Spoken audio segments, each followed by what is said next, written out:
The history of the Ottoman Empire in popular narratives is generally constructed through military victories, strategic conquests, and charismatic sultans.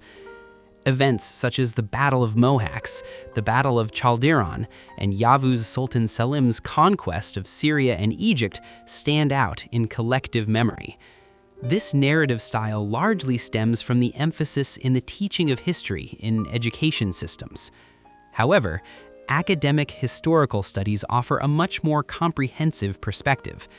The cultural structure of Ottoman society, its legal system, geographical organization, religious institutions, social hierarchy, and especially its economic functioning are areas that must be examined for a holistic understanding. Economic history holds a special position within these fields.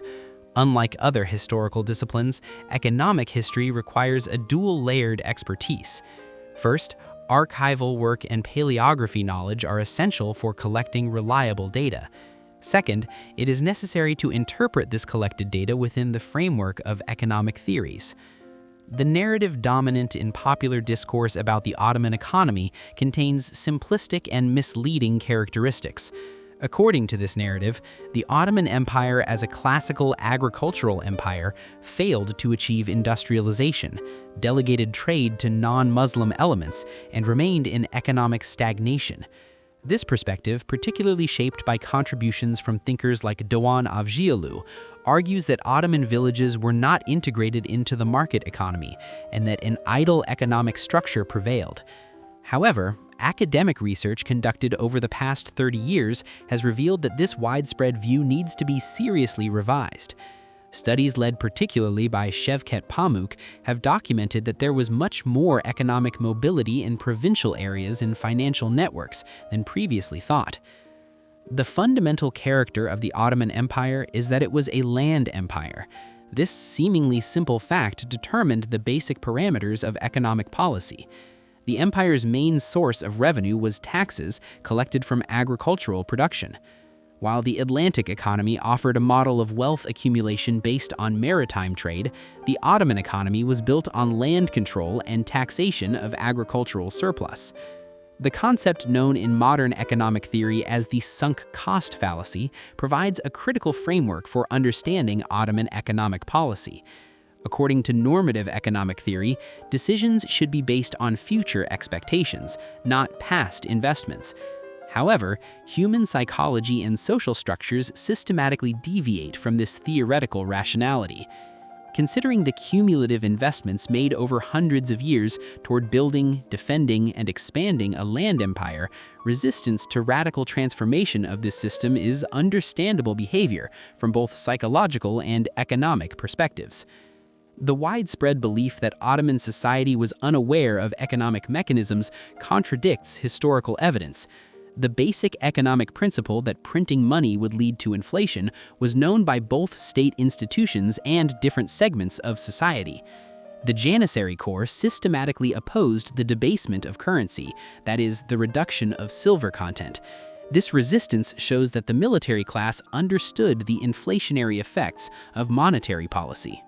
Documents found in the British National Archives provide important data about Ottoman tradesmen and merchants.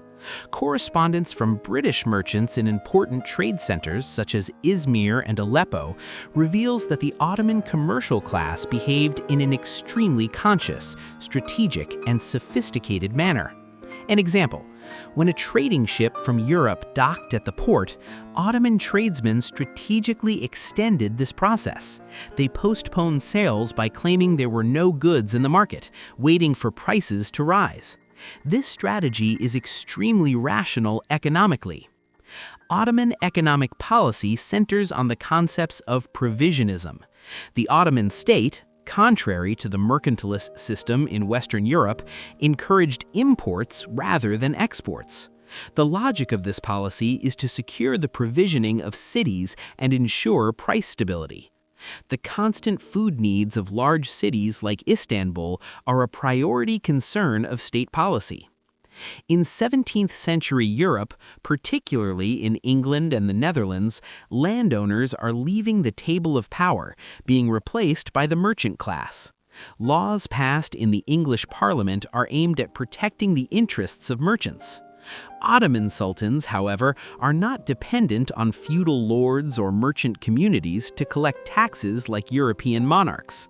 The central state can collect taxes directly with a strong bureaucracy. The Ottoman state's granting of commercial rights to European powers may seem irrational at first glance. However, when evaluated within the framework of the economic dynamics of the period, the logic becomes clear. Keeping the old trade routes alive is in the Ottomans' interest. European ships do not come empty, they sell their goods and purchase products from Ottoman territories. Maritime transportation still offers a cost advantage over land routes. Goods specific to Anatolia are valued in European markets. The most important is Ankara mohair. This mohair obtained from Ankara goats is intensively used by the aristocratic class in England, especially in button making. Istanbul is a market center but does not produce itself. Capitals are by nature parasitic in character. Their surroundings serve them. When the European merchant looks at the Levant, they see a raw material depot. They want raw mohair, not the processed version of Ankara mohair. This corresponds with Emanuel Wallerstein's world systems theory. According to Wallerstein, the world economy is divided into core, semi-periphery, and periphery. Core countries produce value-added goods, peripheral countries provide raw materials. In the 15th and 16th centuries, the Ottomans' financial structure is extremely strong. The central budget is solid, tax collection efficiency is high. Thanks to the Timar Sipahi system, the state has the capacity to train soldiers at low cost. However, from the 17th century onwards, war technology changes fundamentally. The spread of gunpowder weapons, the increasing importance of professional infantry units, these create pressure on the central treasury. Now every soldier must be fed from the central treasury. Internal borrowing attempts are also seen in the Ottoman Empire. However, this is not a familiar experience. The Ottoman is essentially an equity economy. The use of external resources, leverage effect, risk management, these are concepts foreign to the system. The paradoxical reality of modern state finance is this: debt does not need to be repaid. Even the principal is not paid. What matters is ensuring reliability by regularly paying the interest on the debt. England and the Netherlands successfully apply this model. There is a wealthy class, this class lends to the state, receives interest. The state budget does not have to be balanced. On the contrary, a state that constantly runs a deficit but can borrow is more powerful. In the 15th century, the Medici family spread complex financial instruments throughout the Mediterranean. Around 1587, one of the first stock exchange examples appears in Sweden. By 1610, the Amsterdam Stock Exchange has been established. Between 1650 and 1660 in London, Lloyd's Coffee House becomes the center of marine insurance. The risk of ships sinking is attempted to be calculated mathematically. Risk distribution, premiums, insurance policies, these are the cornerstones of modern financial capitalism.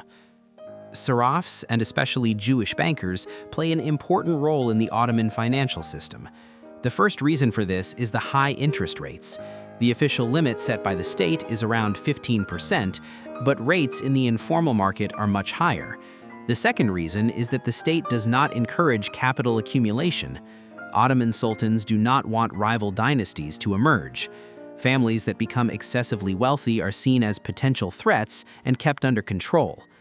In Harun Küçük's words, the Ottoman is like the Toyota Corolla of empires. How it works is not fully understood, but it runs. The ulama's salary does not increase for 200 years, but the system continues to function. Timar records exist until the end of the 19th century. The Timar system is still being discussed during the Tanzimat period. This shows incredible flexibility and resilience. However, it also indicates weakness in transformation capacity. In the 1500s, interest rates in Amsterdam and London are quite low. This low level is not coincidental. Low interest is an indicator of an environment where investments are encouraged, capital accumulation is facilitated, and economic vitality is high. The situation in the Ottoman Empire is different.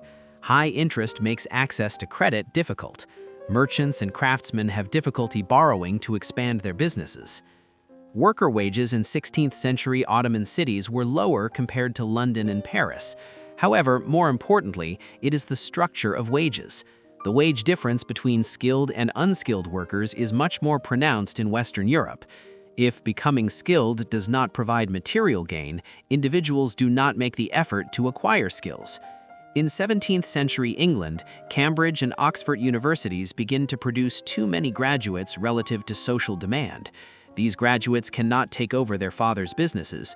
Traditional career paths do not offer them sufficient opportunities. A similar situation occurs in the Ottoman Empire during the Jalali rebellions period. Seminary graduate students cannot be appointed to judge and professorship positions. Economic hardship and loss of status turn into social mobility. The 1838 Treaty of Balta Limanı is accepted as a turning point in Ottoman economic history. With this treaty, customs walls were largely lowered, protectionist mechanisms were removed. Ottoman elites are under the influence of liberal economic theory. Adam Smith's Wealth of Nations has gained wide acceptance in Europe. Free trade is presented as a system where everyone will prosper. England intensively protects its own textile industry until the Industrial Revolution. Indian fabrics are very cheap, but their entry into the British market is prevented. However, after the Industrial Revolution is completed, the discourse changes. Now, liberalism, free trade, open markets are England's official ideology. This transformation is not coincidental. The strong want the rules to be lifted. Transportation costs play an important role. Fabric from Europe can reach Istanbul relatively cheaply. However, transporting it to Tokat, Ankara, or Erzurum is costly. Secondly, although capitulations provide great advantages in theory, they encounter obstacles in practice. Bribery, bandits, local difficulties, these effectively limit free trade. The Industrial Revolution opens up the cost advantage so much that protection mechanisms no longer work. It is not coincidental that the Industrial Revolution began in the textile sector. Everyone has a need for clothing. This universal need means a huge market. Technical innovations made in textile production, flying shuttle, spinning jenny, water frame, exponentially increase production efficiency. European merchants initially only buy and sell. However, as competition increases, profit margins decrease. The way to increase profit is to cut costs. The putting out system develops. In this system, the merchant gives raw materials to the peasant. The peasant produces in their own home. The merchant collects the finished product. The peasant only receives compensation for labor. The putting out system incorporates the peasant into the market economy. They no longer just engage in subsistence farming, they obtain cash income. This is an opportunity in one respect. However, on the other hand, the peasant begins to become landless. Kavala Muhammad Ali Pasha's cotton policy in Egypt demonstrates this dynamic. The Pasha wants to increase cotton production for export. However, the peasant does not want to grow cotton. Wheat feeds your family, cotton does not. There is a widespread belief in Turkey. Muslims did not engage in trade. They left this area to Christians. This narrative is extremely simplistic and contradicts historical reality. It is logically impossible to sustain such a policy for 400 to 500 years.